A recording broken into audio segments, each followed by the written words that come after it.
Lithium, nickel અને cobalt જેવા critical mineral માટે સરકાર ઇન્સેન્ટિવ આપી શકે છે. સરકાર જલ્દી જ 30,000 કરોડનું national critical mineral mission launch કરી શકે છે. વધારે વિગત લઈએ संवाददाता रोहन सिंह पासेથી. रोहन, क्रिटिकल मिनरल पर क्या इंसेंटिव मिल सकते हैं? जी, एक स्ट्रैटेजिक मिशन तैयार किया है सरकार ने भारत की एनर्जी सिक्योरिटी को लेकर, एनर्जी स्टोरेज को लेकर. नेशनल क्रिटिकल मिनरल मिशन जिसकी जो घोषणा है वो बजट में की गई थी. अब इसका ड्राफ्ट तैयार है और अगले कुछ दिनों में इसे कैबिनेट के सामने रखा जा सकता है मंजूरी के लिए. एक 360 डिग्री सॉल्यूशन देने की कोशिश की जाएगी. भारत में जो क्रिटिकल मिनरल का इकोसिस्टम है, लिथियम, कोबाल्ट, निकल जैसे जो मिनरल्स हैं, उनके एक्सप्लोरेशन से लेकर माइनिंग से लेकर चाहे वो इंडिया के अंदर हो या फिर ओवरसीज़ माइनिंग हो, इनको प्रमोट किया जाएगा. इसके अलावा प्रोसेसिंग की कैपेबिलिटी हमारे पास अभी नहीं है, तो प्रोसेसिंग की कैपेबिलिटी को विकसित करने के लिए इंसेंटिव दिया जा सकता है. इसके अलावा एंड ऑफ लाइफ जो है रिसाइकलिंग, उसको प्रमोट किया जा सकता है. बैटरीज़ के अंदर भी बहुत सारे क्रिटिकल मिनरल्स होते हैं जिसको रिसाइकिल किया जा सकता है. तो उसके लिए एक PLI जैसी कोई स्कीम इस मिशन के अंदर डाली जा सकती है. 6 साल के लिए ये स्कीम होगी. कुल मिला के लगभग 30,000 करोड़ तक खर्च कर सकती है सरकार. इसमें एक छोटा सा हिस्सा माइनिंग मिनिस्ट्री का होगा. ड्राफ्ट तैयार है, अगले कुछ दिनों में इसे जो है कैबिनेट के सामने रखा जा सकता है. तो आपका शुक्रिया रोहन इस पूरी जानकारी के लिए. ગઈકાલે રાજ્યસભામાં બંધારણ ઉપર ચર્ચા દરમિયાન ગૃહમંત્રી અમિત શાહના નિવેદનને લઈને હોબાળો થયો છે. ગૃહમંત્રીએ કહ્યું હતું કે આજકાલ આંબેડકરનું નામ વારંવાર લેવાની ફેશન ચાલી રહી છે. જો તેમની જગ્યાએ ભગવાનનું નામ લેવામાં આવે તો વ્યક્તિ 7 વખત સ્વર્ગમાં જઈ શકે છે. આજે સંસદના બંને ગૃહોમાં ભારે હોબાળો થયો અને કાર્યવાહી સ્થગિત કરવી પડી. એટલું જ નહીં, વિપક્ષના સાંસદોએ સંસદ ભવન ખાતે વિરોધ પ્રદર્શન પણ કર્યું. જોકે આ પછી સંસદીય બાબતોના મંત્રી કિરેન રિજિજુએ એક પ્રેસ કોન્ફરન્સમાં સ્પષ્ટતા કરી હતી કે ગૃહમંત્રીના નિવેદનને વિકૃત કરવામાં આવી રહ્યું છે. વડાપ્રધાન મોદીએ પણ એક લાંબી પોસ્ટ લખીને કહ્યું કે કોંગ્રેસ બાબા સાહેબનું અપમાન કર્યું છે અને ભાજપે વંચિતો અને શોષિતો માટે સૌથી વધારે કામ કર્યું છે. આવો પહેલા એ સાંભળીએ કે અમિત શાહે રાજ્યસભામાં શું કહ્યું. मान्यवर, अभी एक फैशन हो गया है, अभी एक फैशन हो गया है. आम्बेडकर आम्बेडकर आम्बेडकर आम्बेडकर आम्बेडकर आम्बेडकर. इतना नाम अगर भगवान का लेते हैं तो 7 जन्मों तक स्वर्ग मिल जाता. अच्छी बात है ना. ना सुनिए, तो सुनिए ना, आप सुनिए ना, मैं बताता हूं. हमें तो आनंद है कि आम्बेडकर का नाम लेते हैं. आम्बेडकर का नाम अभी 100 बार ज्यादा लो, परंतु साच अर्थ में आम्बेडकर जी के प्रति आपका भाव क्या है ये मैं बताता हूं. मान्यवर, आम्बेडकर जी को देश की पहली कैबिनेट से इस्तीफा क्यों दे दिया? आम्बेडकर जी ने कई बार कहा कि अनुसूचित जातियों और जनजातियों से हुए व्यवहार से मैं असंतुष्ट हूं. सरकार की विदेश नीति से मैं असहमत हूं और आर्टिकल 370 से मैं असहमत हूं.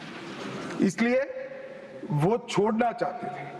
उनको आश्वासन दिया गया, आश्वासन पूरा नहीं हुआ. उन्होंने इग्नोरेंस के चलते इस्तीफा दे दिया.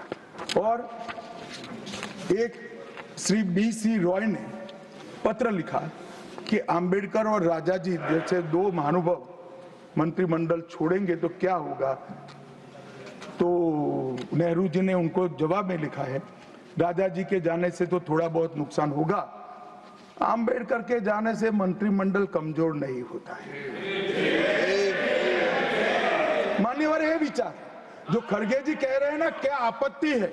जिसका विरोध करते हो उसका वोट के लिए नाम देना है, कितना उचित है?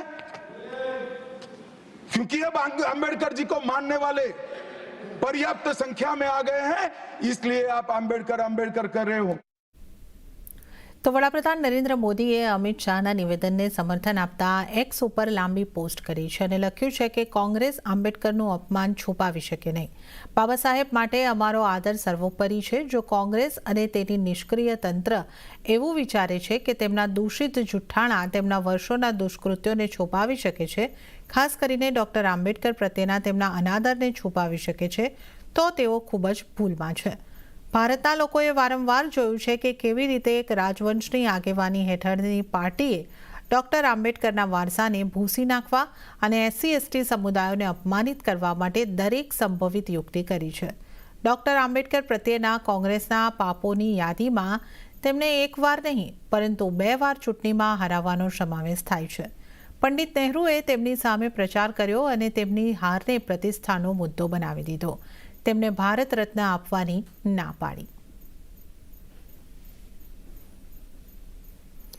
જ્યારે સંસદીય બાબતોના મંત્રી કિરણ રિજિજુએ કહ્યું કે ગૃહમંત્રીએ આંબેડકરનું અપમાન કર્યું નથી. હકીકતમાં તેમણે બાબા સાહેબ પ્રત્યે કોંગ્રેસની વિચારધારાનો પર્દાફાશ કર્યો છે. कल गृह मंत्री अमित शाह जी ने जो भाषण दिया राज्यसभा में, उसका एक छोटा सा क्लिप निकल करके तोड़ मरोड़ करके उसको वायरल करके बाबा साहब भीमराव अंबेडकर के नाम में जो गलत काम कर रहे हैं, मैं उसको खंडन करना चाहता हूं.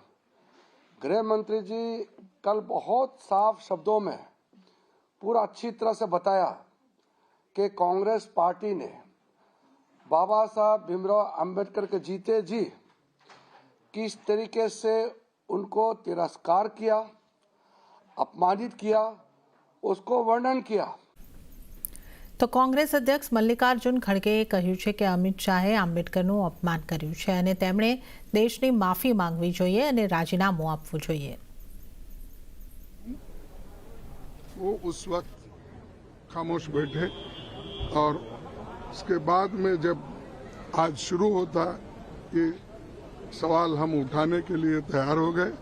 आज आपको मालूम है सुबह भी हम पार्टी के सभी पार्टी के लोग एक होकर जो बाबा साहब का अपमान शाह ने किया है वो गलत है, इसीलिए वो मैं आई डिमांड हिज रेसिग्नेशन. તો આરજેડીના નેતા મનોજ ઝાનું કહેવું છે કે બાબા સાહેબ પ્રત્યે બીજેપીની અસલી વિચારસરણી એ જ છે જે અમિત શાહના નિવેદનથી સામે આવી છે. पूरे देश में आम आवाम उद्वेलित है. वाक्य क्या था उनका? अंबेडकर अंबेडकर जितना करते हो, अगर भगवान का नाम लिया तो स्वर्ग मिलता.